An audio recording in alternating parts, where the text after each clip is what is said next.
From Pacifica, this is Democracy Now! They attacked my house at 5:30 in the morning.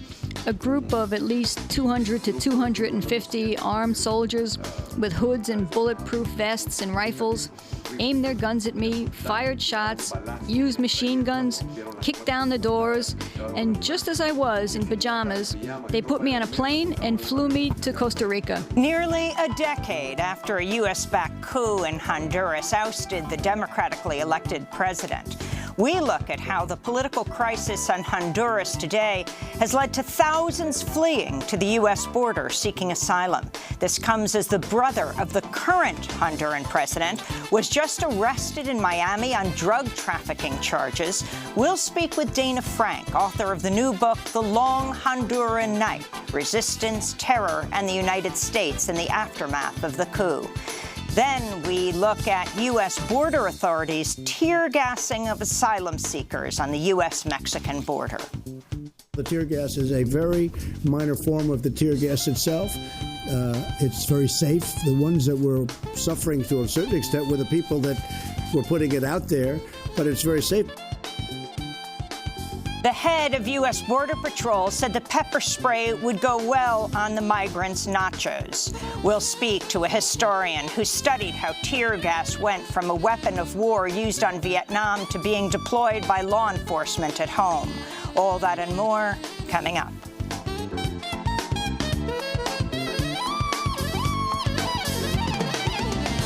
Welcome to Democracy Now!, democracynow.org, The War and Peace Report. I'm Amy Goodman. The United Nations warns in a new report that humanity is doing far too little to limit global temperature rise to less than 1.5 degrees Celsius, a target of the 2015 Paris Climate Accord that would prevent the worst effects of catastrophic climate change.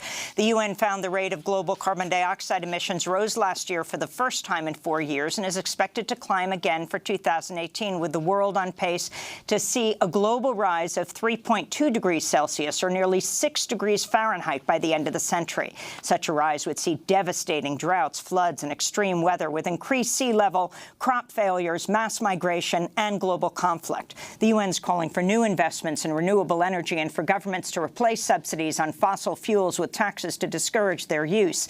The stark warning came ahead of the UN climate talks set for Katowice, Poland, next month. Democracy Now! Will broadcast from the talks during the week of December 10th. In Mexico, the government of President-elect Andrés Manuel López Obrador has signaled it will hold Central American migrants on Mexican soil while they wait to hear whether their applications for political asylum are granted by the U.S. Mexico's incoming foreign minister said Tuesday the Trump administration should in return pay at least $20 billion for a Marshall Plan-style program aimed at developing the economies of El Salvador, Honduras, and Guatemala. It's not clear what services Mexico would provide migrants hoping to win U.S. asylum. At the crossing between Tijuana and San Diego, U.S. officials are processing only about 100 claims per day, even as thousands of migrants are living in squalid open-air camps near the border while they await their turn to apply for asylum. Customs and Border Patrol says the migrants may have to wait up to 6 weeks to have their appeals heard. This comes as the Trump administration defended the Border Patrol for firing tear gas into crowds of migrants, including mothers and children, as they tried to cross the U.S. border from Tijuana Sunday. This is Ronald Colburn, president of the Border Patrol Foundation, former national deputy chief of U.S. Customs and Border Protection, speaking on Fox and Friends Monday. The type of deterrent being used is OC pepper spray. It's literally water, pepper, with a small amount of alcohol for evaporation purposes. It's natural. You could actually put it on your nachos and eat it. So it's a good way of deterring people without long-term harm. Democrats are blasting the Trump administration for its treatment of asylum seekers. Democratic National Committee Chair Tom Perez tweeted, quote, "Shooting tear gas at children is not who we are as Americans." But new findings reveal Customs and Border Protection fired tear gas dozens of times under President Obama. In a statement sent to Newsweek Tuesday, CBP said it first acquired tear gas in 2010 and deployed the substance 126 times since 2012. The data showed tear gas use has increased under President Trump. We'll have more on the tear gassing of migrants on the U.S.-Mexico border later in the broadcast. In Texas, a newly revealed memo shows the Trump administration waived rigorous background checks for all staff at a sprawling tent camp where migrant children are imprisoned in the desert outside El Paso. The memo from the Health and Human Services Department's Inspector General shows the Office of Refugee Resettlement approved a plan to sidestep requirements for FBI fingerprinting checks, along with child abuse and neglect checks for 2,100 staffers at the Tornillo tent city. And the camp was allowed to sidestep mental health requirements, which require one mental health clinician for every 12 children. Tornillo has just one clinician for every 100 children. The Trump administration established the tent camp in Tornillo in June as a temporary shelter amidst the administration's zero-tolerance policy, which included forcibly separating children from their parents. It's since expanded to contain 3,800 beds for migrant children, with officials saying they're unlikely to meet federal plans to close Tornillo by New Year's Eve. In Mississippi, Republican Senator Cindy Hyde-Smith has won a runoff special election for U.S. Senate seat vacated by Thad Cochran, who retired early this year for health reasons. Hyde-Smith's victory came after she joked about hangings on the campaign trail and after photos emerged showing her posing with a Confederate Army cap and rifle. Hyde-Smith captioned the photos on Facebook, "Mississippi history at its best." Hyde-Smith beat her Democratic challenger, former Congressman Mike Espy, who's African-American, with 53.9% of the vote. The outcome gives Republicans a 53 to 47 majority in the Senate, while Democrats will take control of the House after gaining at least 39 seats. There's one more House in contention in California House seat. Russia is sending advanced surface-to-air missiles to the Crimean Peninsula amidst mounting tensions with Ukraine. The escalation comes after Russia's Navy captured 3 Ukrainian ships Sunday and arrested sailors near a narrow waterway separating Russia from Crimea, which Russia seized and illegally annexed in 2014. On Tuesday, Ukrainian President Petro Poroshenko said Ukraine faces the prospect of an all-out war with Russia. These Russian tanks were not withdrawn yet. They remain there at the Ukraine-Russia border. And that's why I don't want anyone to think that it's entertainment or a game. The country is under the threat of a full-fledged war with the Russian Federation. The Trump administration said Tuesday it may end subsidies to General Motors, including for electric cars, after GM said Monday it'll close factories and cut up to 15,000 jobs across North America. The announcement came as President Trump blasted Federal Reserve Chair Jerome J. Powell on Tuesday, telling the Washington Post he blamed the Fed for GM's job cuts as well as a recent fall in stock market prices. Trump told the Washington Post, quote, "I'm doing deals and I'm not being accommodated by the Fed. They're making a mistake because I have a gut, and my gut tells me more sometimes than anybody else's brain can ever tell me. So far, I'm not even a little bit happy with my selection of Jay, not even a little bit," Trump said. In the wide-ranging interview, Trump also said he's considering canceling a planned meeting with Russian leader Vladimir Putin in Argentina later this week over Russia's attack on 3 Ukrainian ships off the coast of Crimea. Trump once again attacked his own administration's report on climate change released last week, warning of dire consequences of inaction on curbing greenhouse gas emissions. Trump said, quote, "We have very high levels of intelligence, but we're not necessarily such believers. You look at our air and our water, and it's right now at a record clean," unquote. And Trump once again defended Saudi Crown Prince Mohammed bin Salman, saying maybe he did and maybe he didn't order the killing of the Washington Post columnist Jamal Khashoggi. Trump's comment came after the White House reportedly barred CIA Chief Gina Haspel and other intelligence officials from briefing U.S. senators about Khashoggi's killing. Today's briefing will instead be led by Secretary of State Mike Pompeo, a staunch defender of the Saudi royal family. The CIA has concluded with high confidence that Crown Prince bin Salman is directly implicated in ordering Khashoggi's murder, and Gina Haspel's reportedly heard audio of the killing intercepted by Turkish intelligence. At the White House, National Security Advisor John Bolton told reporters Tuesday he hasn't heard the tape and would not be listening to it. No, I haven't listened to it. And I guess I should ask you, why do you think I should? What do you think I'll learn from it? Well, you're the National Security Advisor. You might have access to that sort of intelligence. Yeah. How many in this room speak Arabic? You have access to an interpreter? Well, you want me to listen to it? What am I going to learn from? I mean, if they were speaking Korean, I wouldn't learn any more from it either. President Trump has also said he won't listen to the tape. He called it a suffering tape. Today's briefing of senators will come ahead of a crucial Senate vote on whether to withdraw U.S. support for the Saudi-led war in Yemen, which has created what the UN calls the world's worst humanitarian crisis in a half a century, with 14 million of Yemen's 28 million people on the brink of famine. Today's vote comes after CNN quoted two sources saying the U.S. slammed the brakes on the UN Security Council resolution on a ceasefire in Yemen, reportedly after the Saudi Crown Prince threw a fit over a draft resolution. Meanwhile, Crown Prince bin Salman has arrived in Argentina for the G20 summit in Buenos Aires, where prosecutors are considering whether to use the legal doctrine of universal jurisdiction to charge him with war crimes and torture. Meanwhile, thousands of Argentines rallied Tuesday near the site of the summit to protest austerity measures being imposed by the International Monetary Fund and backed by G20 member nations in exchange for a $57 billion bailout of the Argentine economy. This is Argentinian activist Gaston Harispe. The G20 is hunger and illegitimacy. This illegitimate and starving government launched this summit and comes to play a role of minor partner of this conglomerate of imperial countries that come to divide the world in the framework of the commercial war. This comes as outgoing Mexican President Enrique Peña Nieto said Mexico will bestow Mexico's highest honor for foreigners on Jared Kushner, President Trump's son-in-law and senior advisor, when Kushner arrives for the G20 talks in Argentina. The move drew scorn from prominent Mexicans, including actor Gael Garcia Bernal, who called the decision to award the Aztec Eagle tremendously shameful. Previous winners include Nelson Mandela and the Nobel Prize-winning novelist Gabriel Garcia Marquez. Syrian radio host and activist Raed Fares was shot dead in Idlib Friday, along with activist Hamoud Janeed.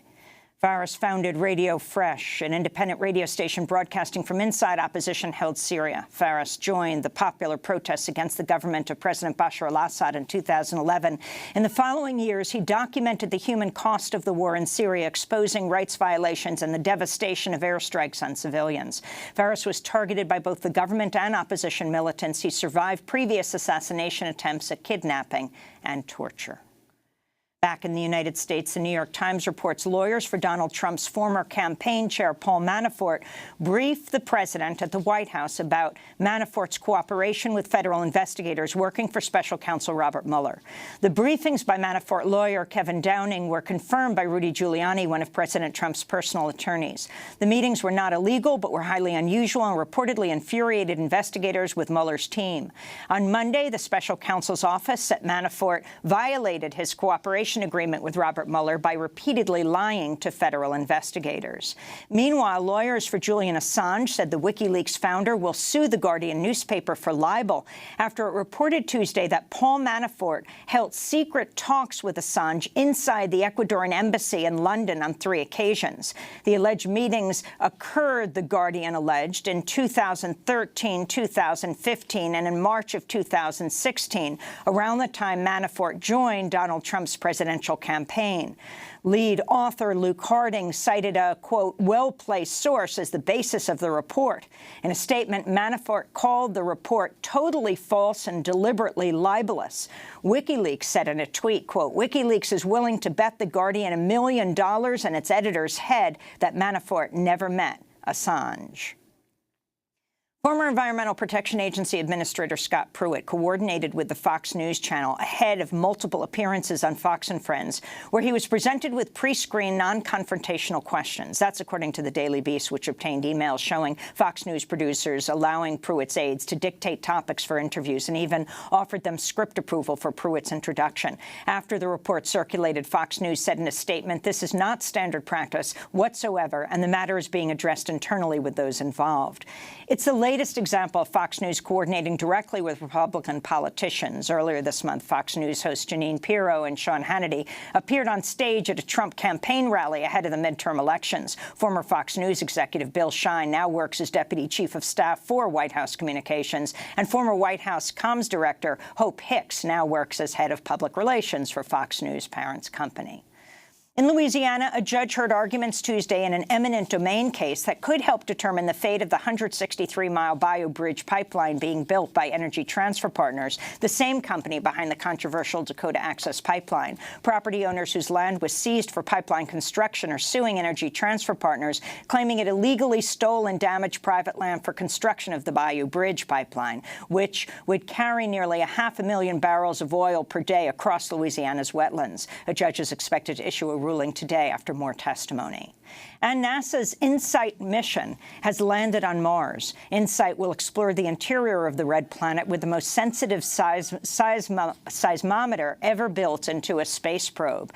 NASA engineers erupted into applause Monday as InSight made its landing about 7 minutes after shedding its 12,000-mile-per-hour velocity to reach the surface safely in just under 7 minutes. It's the 8th successful landing on Mars by a NASA spacecraft. And those are some of the headlines. This is Democracy Now!, DemocracyNow.org, The War and Peace Report. I'm Amy Goodman. And I'm Juan Gonzalez. Welcome to all of our listeners and viewers across the country and around the world.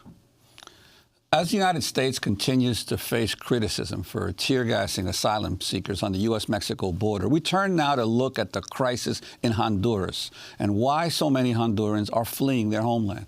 Honduras has become one of the most violent countries in the world because of the devastating drug war and the political crisis that stems in part from a U.S.-backed 2009 coup.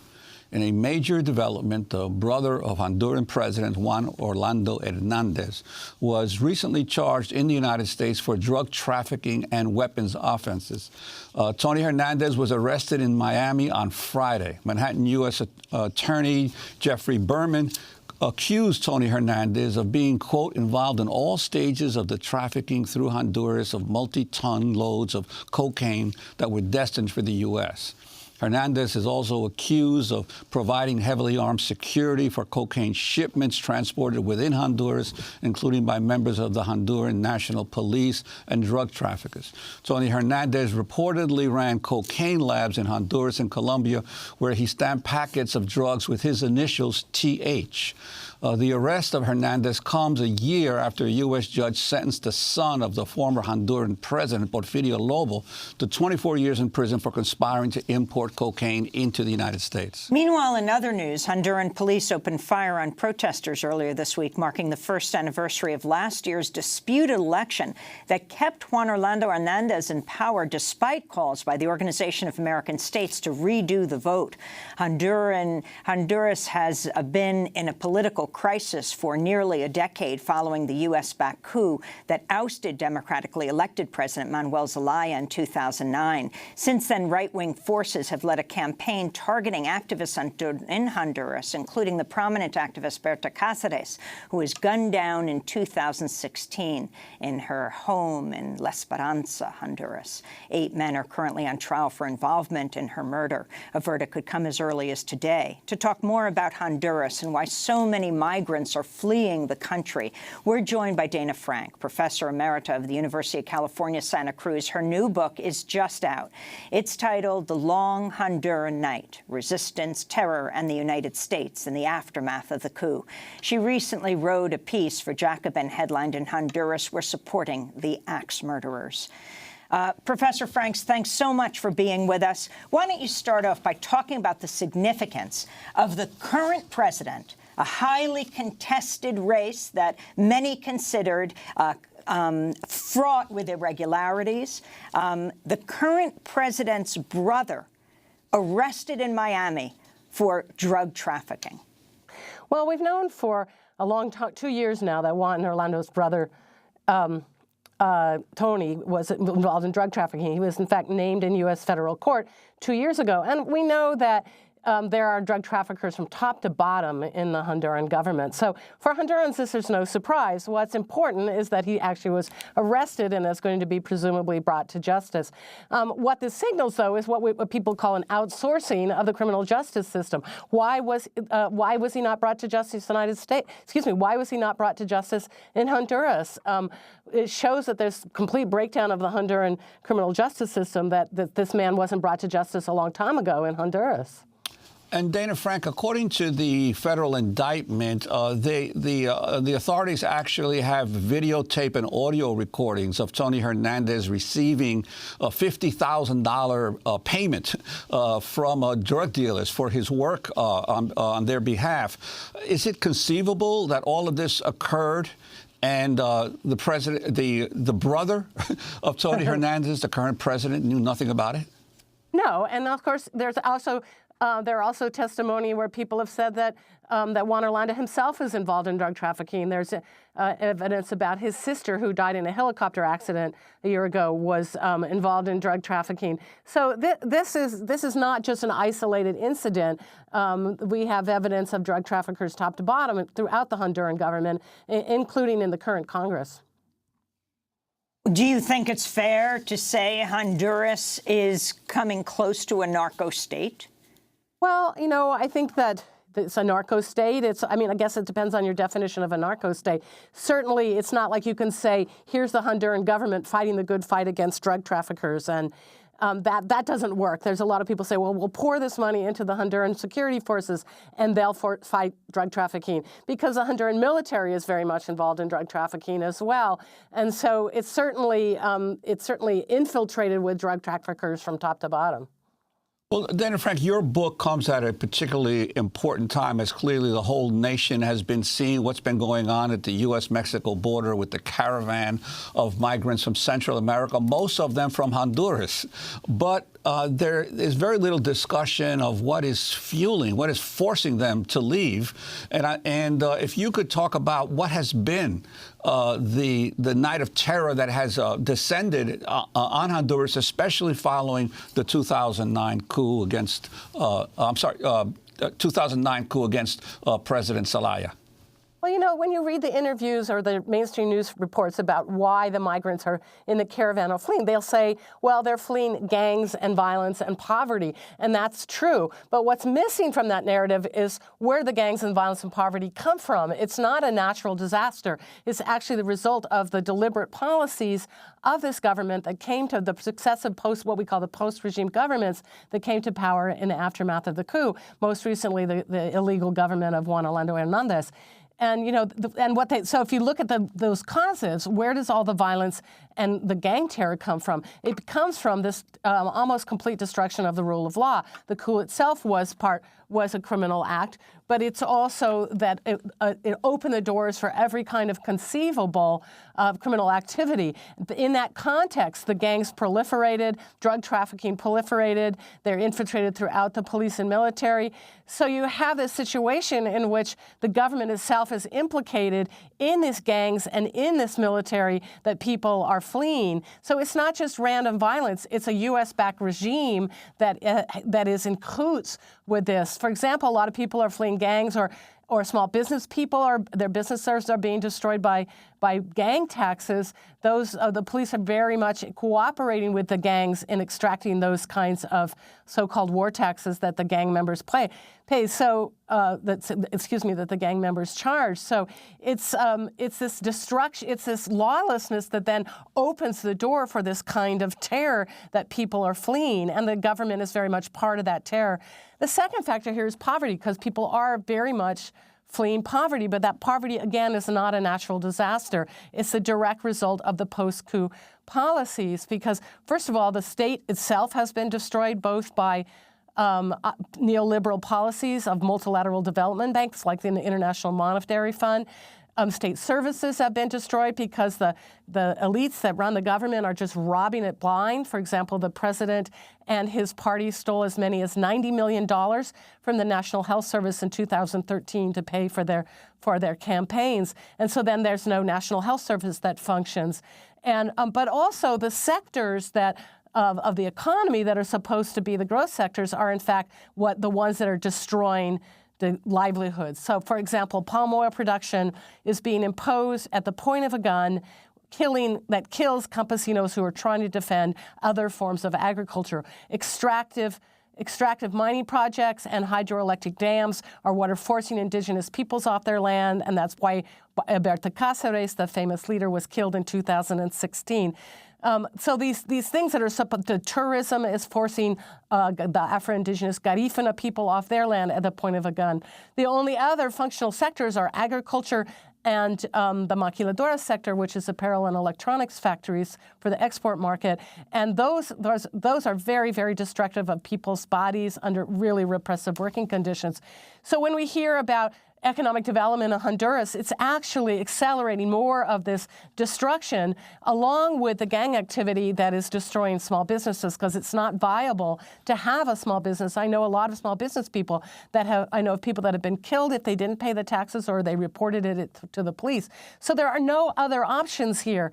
And the other piece of this is those who are trying to have an alternative economic future for Honduras through Libre, the opposition party, through social movements at the base. These are the people that are getting tear gassed, just like at the U.S. border. These are the people that are getting assassinated. The journalists that report on this alternative vision and the people who would like some kind of democratic alternative, these people are being repressed. So that's the other piece of this if you're trying to actually achieve some alternative economic model. I wanted to ask you about the repression in the countryside, because I thought that was some of the most graphic material that you had in your book about especially the escalation of the repression, not immediately after the coup in 2009, but in 2011, after Manuel Zelaya comes back as a result of a brokered agreement between Venezuela, the leaders of Venezuela and Colombia, other Latin American countries, for him to come back to the country, that actually in places like the Aguan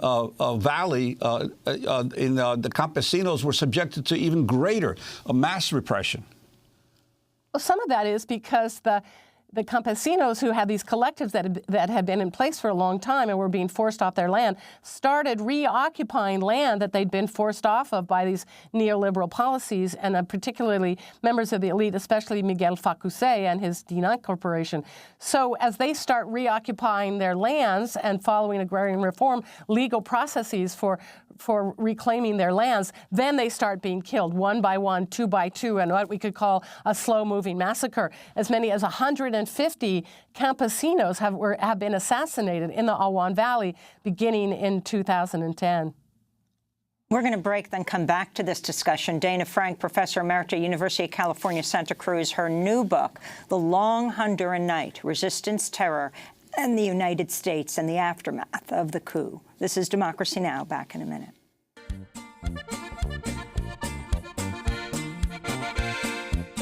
Cuando me vine de mi tierra, El Salvador, con la intención de llegar a Estados Unidos, sabía que necesitaría más que valor, sabía que a lo mejor quedaba en el camino. Son 3 fronteras las que tuve que cruzar, por 3 países anduve indocumentado, 3 veces tuve yo la vida que arriesgar, por eso dicen que soy 3 veces mojado. Por Guatemala y México cuando crucé, 3 veces me salvé. Pacificos de Tijuana. This is Democracy Now!, democracynow.org, The War and Peace Report, as we continue our conversation with Dana Frank, Professor Emerita, University of California, Santa Cruz. Her new book, The Long Honduran Night, Resistance, Terror, and the United States in the Aftermath of the Coup. I wanted to go back to 2009, when there was a coup in Honduras, and the democratically elected leader, the Honduran president, Manuel Zelaya, spoke on Democracy Now! About what happened to him. They attacked my house at 5:30 in the morning. A group of at least 200 to 250 armed soldiers with hoods and bulletproof vests and rifles aimed their guns at me, fired shots, used machine guns, kicked down the doors, and just as I was in pajamas, they put me on a plane and flew me to Costa Rica. This all happened in less than 45 minutes. That was Manuel Zelaya. Democracy Now!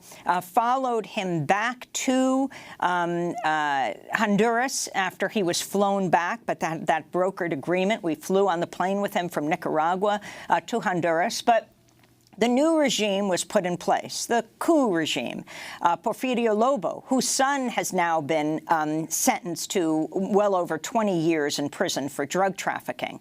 And Dana Frank, I was wondering if you can just talk about this history that went from the Democrats. I mean, Juan, when you interviewed Hillary Clinton when she was running for president, when you were working at the Daily News, you asked her about the coup. She was not pleased. You asked her about her support, the U.S. support for the coup when she was Secretary of State. So it went from the Democrats right through to President Trump. And if you can talk about the extent of this support and why you see that linked to what we're seeing with the migrants today. As you say, these are refugees from U.S. policy. Well, we don't have a smoking gun that shows the U.S. backed the coup from before it happened. But all the evidence is very clear that the U.S. wanted the coup to stabilize after it took place, that the U.S. recognized the bogus election of November 2019 that brought Porfirio Lobo to power, and that the U.S. has continued to recognize the ongoing coup regime, especially that of Juan Orlando Hernandez, although he has come in, he stole an election, we don't really know, in 2013. He very clearly ran for president last year in violation of the Constitution, which bans re-election, and then he stole the election in November last year. Against Salvador Nasrallah. Yeah, you know, against a united opposition, which very clearly won. So the U.S. has given, but it's not just a question of the U.S. supporting the coup itself. I mean, clearly Hillary Clinton was responsible for that, but don't forget that Barack Obama was her boss, and he's responsible too. But it's not just that moment. The U.S. could have recognized Xiomara Castro, Zelaya's wife, when she probably won the election in 2013.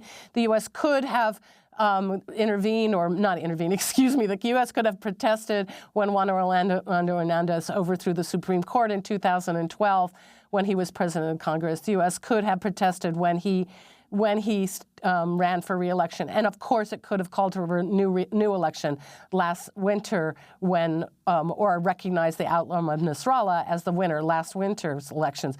The U.S. has given this post-coup regime green light after green light after green light. So it's not just Obama, it's not just Hillary Clinton, it's also John Kerry and now Donald Trump and his secretaries of state, Tillerson, Pompeo, John Bolton at the National Security Council, Senator Marco Rubio, who is reportedly the person advising Pompeo on U.S. policy in Honduras right now. So this is an ongoing policy, and the Hondurans will be very quick to tell you that the Juan Orlando's regime continues because of U.S. support, not just the police and military aid, which is pouring in, but this legitimation of the regime. And if you want to see the continuities, the key figure here is General John Kelly, who was the head of the United States Southern Command out of Miami before he was chief of staff for Trump. And he very much has supported Juan Orlando Hernandez. He called him a magnificent guy and a good friend. And here's how we can see this continuity from one regime to the next. You say that there is no smoking gun in terms of the U.S. involvement, but your book does talk about a highly unusual meeting that happened the night before the coup between the key general who led the coup and a U.S. official. Yeah, that's Jake Johnson's research for The Intercept. I mean, we have a top U.S. official, the liaison to the military, I think he was, meeting with General Romeo Velasquez the night before, and then leaving a U.S. embassy party that night and coming back. So that's the best we have that the U.S. knew about it. And, you know, Hillary Clinton says in her autobiography that she was at the pool in Cape Cod and she was surprised by the phone call. And she also famously says, we helped them with the election of 2009 make the question of Zelaya's return moot. And that was so outrageous that she said that. She actually took it out of the paperback edition of her autobiography. So you have now a situation where you have thousands of Hondurans that are fleeing to the U.S. border. Your response to the tear gassing, which we're going to be talking about in our next segment of the migrants, and also Mexico's incoming foreign minister, not the government of Peña Nieto, but the government of AMLO, of Andrés Manuel López Obrador, saying that the that they have agreed to wait, that the migrants should stay waiting on Mexican soil as they wait to hear their appeals, but that in return, the U.S. government should pay at least $20 billion for a Marshall Plan-style program aimed at developing the economies of Salvador, Honduras, and Guatemala. Well, two things here. One is that obviously the use of the tear gas is terrifying, as is the presence of the U.S. military at the border in violation of the 1878 Posse Comitatus Act. So let's mark that, as well as tear gas fired into a foreign country against people, terrified, starving people trying to seek legal asylum applications in the United States. So this is a terrifying, militarized response to these refugees, really, I think, so morally disturbing, and also illegal use of federal troops here, and that's the Border Patrol shooting it. But, I mean, this is a very terrifying militarization of our own border.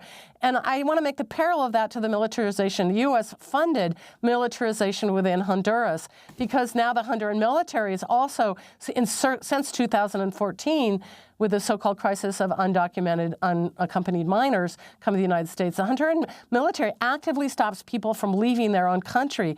And these are U.S.-funded and trained forces that are doing that. And I find this armed encirclement terrifying. And, of course, this same tear gas, which is often manufactured in the United States, is used against peaceful protesters and bystanders in Honduras for years and years and years. I have this story in the book about a friend of mine saying in the first couple months after the 2000 coup that he was learning to taste all the different flavors and types of tear gas that were being used against Hondurans after the coup. And this has just been going on in the last week against the protests on the anniversary of the stolen election. So I want to underscore that there's these militarized parallels of what's going on in both countries.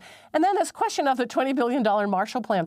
Well, I don't know if people remember after the so-called crisis unaccompanied children coming to the United States in 2014, the Obama administration's response was something called the Biden Plan, promoted by Vice President Joe Biden, that wanted to give $1 billion to the governments of the so-called Northern Triangle, Honduras, Guatemala, and El Salvador, in order to stop migration and address root causes. And if you look at that, and it was $750 million of that was eventually funded by Congress, if you look at that, it's pouring precisely into the same security forces and sectors of the economy that are causing the very repression, the very destruction of the economy that people are fleeing. So when you start hearing, of course, we're all watching to see what López Obrador is going to do in Mexico. But and of course, the Honduran economy does need to be rebuilt, but not according to a model run by the current U.S. government and run by the repressive regime of Juan Orlando Hernández and the Honduran elites. And that's what's so terrifying here is, like, you pour that kind of money in the same model, and we've been down this road before, and you're just handing money over to the elites to steal and use it to really terrorize their people over and over again at higher and higher levels. And Dana Frank, one of the most interesting parts of your book is your portrayal of this enormous and widespread popular movement that develops after the coup against Zelaya. And you contrasted, and rightfully so, that back in the 80s, Honduras was a relatively quiet place while El Salvador, Nicaragua, and Guatemala were all embroiled in major civil conflicts and uprisings and government repression. But yet Honduras, I remember being there in 1990, and it was then a terrorized state. There were military all over the place, but there wasn't the kind of popular movement that somehow developed after the coup against Zelaya. Could you talk about that and how it inspired you and shaped your own thinking of your role as an academic? Yeah, there certainly was an active left in Honduras in the 80s, but much smaller scale than in the other countries, and tremendously repressed by some of the figures that are currently popping up again since the coup in Honduras. The Honduran resistance was, and still is, a tremendously beautiful thing that was a great surprise, although in retrospect you could see the social movements that were building at the grassroots, in the women's movement, the campesino movement, the indigenous movement, the Afro-Indigenous movement, and human rights defenders. And when the coup happened, people poured into the streets and formed this tremendous coalition called the National Front of Popular Resistance known as the Frente or the Resistencia, which was an amazing coalition, not just of the folks I just named, but of the labor movement, the LGBT movement, but also people committed to the constitutional rule of law. It wasn't about so-called Zelaya supporters, as it was often framed, but people who were committed to a transformation, a positive transformation of Honduras, as well as defending the constitutional rule of law, which is something, of course, resonates differently in the United States today, with Trump threatening the constitutional rule of law all over the place. And that resistance was a very beautiful thing. And in the first chapter of my book, I wanted the reader to really feel the joy of it, as both the terror and the joy of the creativity, of the music, of the humor, the bravery, the graffiti, and the way it changed Honduran culture for good. And made people proud of their resistance, and discovering ties across different social movements in a massive coalition of the kind that we fantasize of in the United States today. Unfortunately, that resistance has been repressed and repressed and repressed. A lot of key figures are now in exile. People have been killed. Journalists that cover it are killed or in exile. And so it's been also terrifying to watch that repression, but also Hondurans have that in their hearts, that they know what they can do and how they could feel a beautiful sense of solidarity. As you talk about the resistance, I wanted to ask you about Berta Cáceres. 8 men on trial in Honduras right now accused of murdering the great environmentalist. She was gunned down in her home in La Esperanza in 2016. A verdict is expected any moment. Her assassination came a year after she won the Goldman Environmental Prize for her work protecting indigenous communities and her campaign against a massive hydroelectric dam project. This is Berta Cáceres speaking in 2015. In our worldviews, we are beings who come from the earth, from the water, and from corn. The Lenca people are ancestral guardians of the rivers, in turn protected by the spirits of young girls, who teach us that giving our lives in various ways for the protection of the rivers is giving our lives for the well-being of humanity and of this planet. That was Berta Cáceres receiving the Goldman Prize in San Francisco. She would go home and she would be killed. Dana Frank, talk about the trial. Who's involved? Who is on trial and who isn't? Well, there are 8 men on trial, one of whom was an active duty military officer in charge of military intelligence at the time. Another one was a former military officer. They do seem to have been the material authors of the crime itself. But it's really 2 things to underscore. One is they're not the only actors here. There are other Honduran elites that the evidence very clearly points toward that are not being charged, or when they're being charged, they're mounting some really incredibly well-funded PR campaigns saying that they're victims of human rights abuses, which is really far-fetched. And so the first thing is we don't have not everybody has been charged that is responsible for paying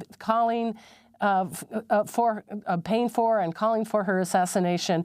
And the second thing is the trial itself has been a tragedy, a travesty.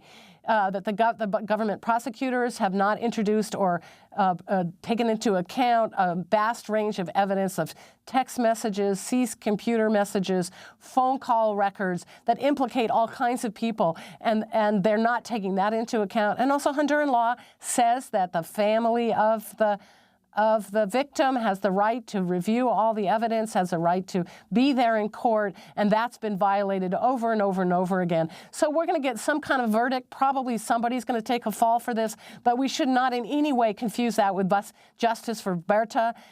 Anything that is, the fact that there is even a trial is mostly because of international pressure, including from the United States Congress and people like yourselves. There's going to be a lot of pressure to act like somehow the justice has been done, and we're going to put this under the rug. What's the word? Sweep it under the rug.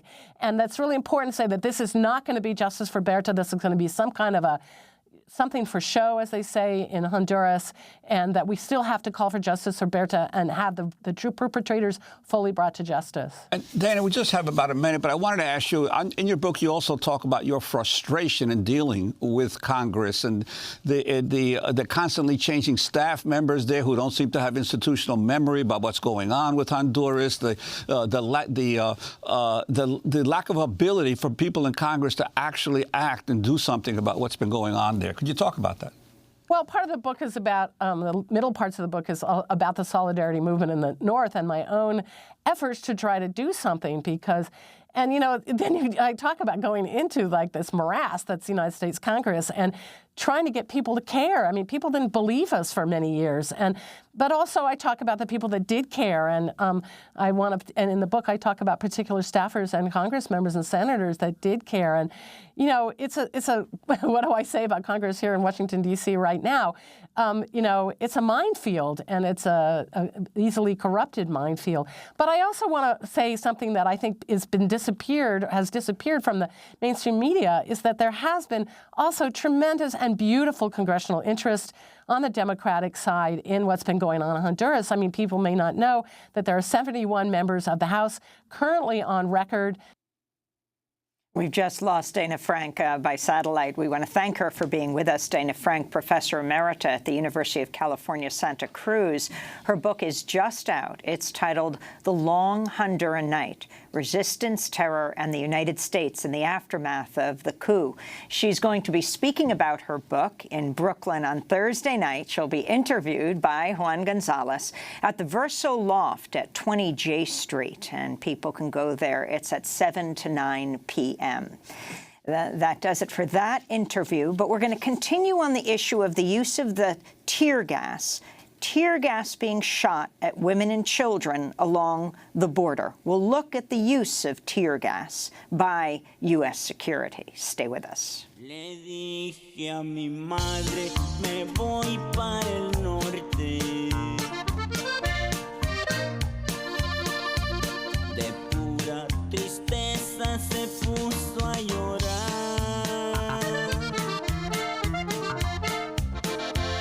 Y en ese momento me sentí muy triste. Porque a mi familia tuve que dejar. Me di media vuelta, seguí caminando. Cross the Border by Los Plebes de San Luis. This is Democracy Now! I'm Amy Goodman with Juan Gonzalez. As the Trump administration continues to defend firing tear gas into crowds of asylum seekers at the U.S.-Mexico border, we spend the rest of the hour looking at the history of tear gas, which is banned in warfare, but legal for federal authorities and police to turn on civilians. Border authorities' use of tear gas has spiked under the Trump administration, with the agency's own data revealing it has deployed tear gas over 24 times this year alone.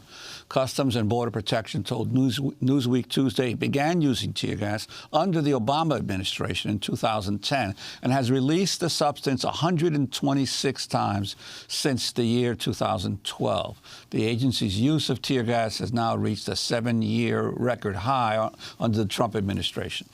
On Monday, President Trump was asked about the tear gassing of women and children migrants. How did you feel when you saw the images of the women and children running from the tear gas? Well, I do say, why are they there? I mean, I have to start off. First of all, the tear gas is a very minor form of the tear gas itself.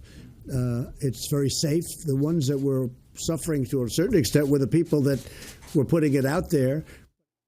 President Trump claimed border agents used a minor form of tear gas, but Customs and Border Protection later acknowledged there's only one form of the gas that is commonly used. Ronald Colburn, the president of the Border Patrol Foundation and former National Deputy Chief of U.S. Customs and Border Protection, spoke on Fox and Friends Monday morning.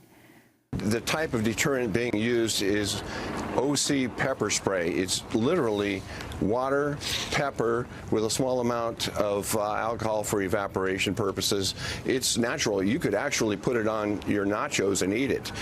So it's a good way of deterring people without long-term harm. You can actually put it on your nachos and eat it.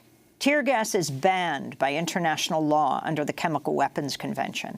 The American Academy of Pediatrics said in a statement, the use of tear gas on children, including infants and toddlers in diapers, goes against evidence-based recommendations and threatens their short and long-term health. Well, for more, we go to Baltimore, Maryland, where we're joined by Stuart Schrader, lecturer in sociology at Johns Hopkins University. He studied how tear gas went from a weapon of war used in Vietnam to being deployed by law enforcement at home. His forthcoming book, Badges Without Borders, How Global Counterinsurgency Transformed American Policing.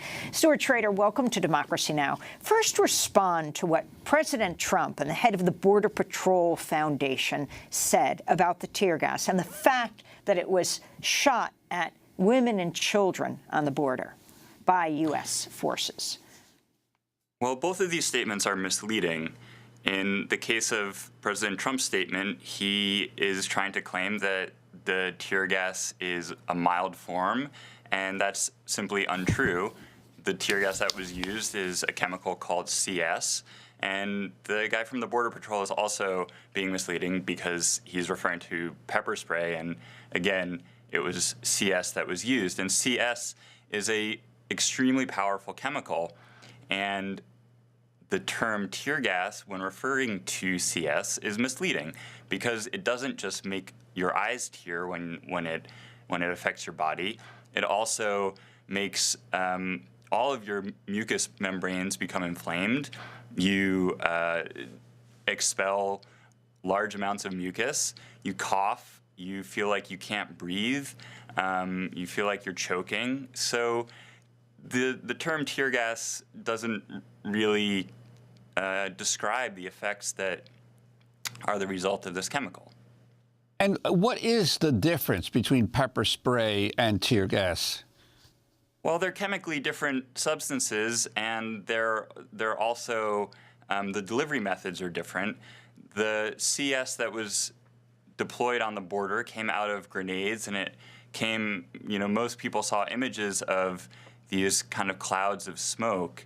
Pepper spray is a more directed blast that is usually shot between one law enforcement officer and one person or a small crowd of people. Instead, the CS grenades that were used, they diffuse a large cloud of the chemical that can basically engulf anyone who's within the vicinity. Yesterday, I quoted Karen Attias, the editor for Jamal Khashoggi. She's the global news editor at the Washington Post, saying that if American media were describing if this happened in a non-Western country, American security forces under the Trump regime used chemical weapons in a cross-border operation against unarmed asylum seekers, including children. My God. So, Stuart Schrader, can you talk about the history of the use of CS gas? I mean, I don't think people understand. This gas that was used on the women and children who are fleeing persecution and poverty is considered illegal under the Chemical Weapons Convention? Yeah, that's correct. The history of CS is a fairly long history. The first ban on chemical weapons that was put into place was all the way back in 1925, and that did not cover CS because CS had not yet been invented. Also, the United States did not ratify that agreement way back when. CS was invented a few years later, and it really came into much more widespread use and was adopted by the U.S. military in the late 1950s, early 1960s. Until that point, there was another form of tear gas that was used, again, acknowledging that the term tear gas is misleading, and the U.S. military phased that out. That's called CN. It phased it out over the course of the 1960s and replaced it with CS. And the reason was that CS was just much more severe and intense in its effects. And so beginning in the 1960s, the U.S. military started to use CS in its operations predominantly in South Vietnam. And when this news hit newspapers in the United States in 1965 that the United States was using gas, the Johnson administration quite quickly tried to downplay the use of the gas. First of all, they wanted to make sure that everybody knew that it was not violating any kind of international treaty, that it was not using mustard gas or something along those lines. But they also made the effort to downplay the severity of CS. And in this way, there's actually a strange parallel between Lyndon Johnson and Donald Trump, probably the only one that could be drawn, which is that they both have claimed that tear gas, CS, is not so bad. And so Lyndon Johnson, his Secretary of State, Secretary of Defense, they all claimed that the use of CS beginning in 1965 in Vietnam was no big deal and nothing to be concerned about. But in fact, the effects of CS at the time were severe, and CS came to be used in really, really large amounts, copious amounts, throughout the U.S. war in Vietnam during the 1960s. And how then did the use of CS then migrate to domestic police departments after especially after 1968? What was the logic then of how that came about? Well, when it was used in Vietnam, it was used in two primary ways. Although it was often claimed that it was being used in the setting of riot control, that wasn't actually the case. In fact, it was used in combat, and one purpose was used to flush people out of hiding. So if people were hiding in bunkers or in tunnels or even just in heavy vegetation, CS would be used to try to force them out because, of course, the main problem for the United States military during the war in Vietnam was finding the people that they wanted to target as the enemy. So CS was used to force people out because the response that anybody would have to it is basically to flee, as we saw in pictures just the other day. So once people revealed their location, then the U.S. military could target them with more conventional weapons, from airstrikes to bullets. And another reason, or another purpose of CS was to then contaminate those hiding spaces, bunkers and tunnels. They would be filled with CS, and then people couldn't go in them and hide after the U.S. military left. Now, these purposes were not the immediate purposes that were used after 1968 in the United States by law enforcement. Rather, it was used in riot control starting in 1968. Now, in 1967, there were large, well-known incidents of urban unrest in cities like Newark and Detroit, and the National Guard was deployed, and the National Guard in these incidents used bullets. They used rifles, and they shot a lot of bullets. Something like 10,000 bullets were fired by the National Guard in Newark in 1967, and they fired no tear gas grenades. Now, if you fast forward from July of 1967 to April of 1968, when there was unrest after the assassination of Martin Luther King in cities like Washington, D.C. and Baltimore and others, the National Guard fired less than 20 bullets, but they used something like almost 6,000 CS grenades. Now, the reason for this really rapid and dramatic transformation in their tactics and riot control was that after the experience in the summer of 1967, the Johnson administration appointed the Kerner Commission, which did a really extensive investigation into the causes of the unrest and also into remedies for preventing it in the future.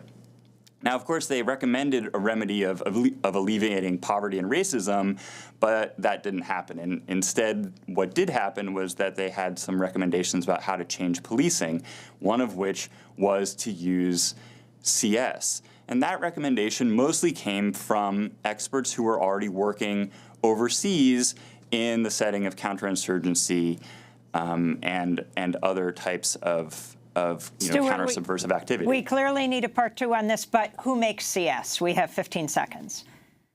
CS is made by American companies as well as other companies around the world. Well, I want to thank you for being with us. Stuart Schrader, lecturer in sociology at Johns Hopkins University, his forthcoming book, Badges Without Borders, How Global Counterinsurgency Transformed American Policing. Democracy Now! Is produced by Mike Burke, Dina Guzder, Nermeen Sheikh, Carla Wills, Tammy Warnoff, Sam Alkoff, John Hamilton, Robbie Karen, Hani Massoud, Trina Nadura, Tay-Marie Estudio, and Libby Rainey. Mike DeFilippo, Miguel Noguera, our engineer. Special thanks to Becca Staley and Julie Crosby. Again, Juan Gonzalez tomorrow night will be at the Verso Loft at 20 J Street interviewing Dana Frank. I'm Amy Goodman with Juan.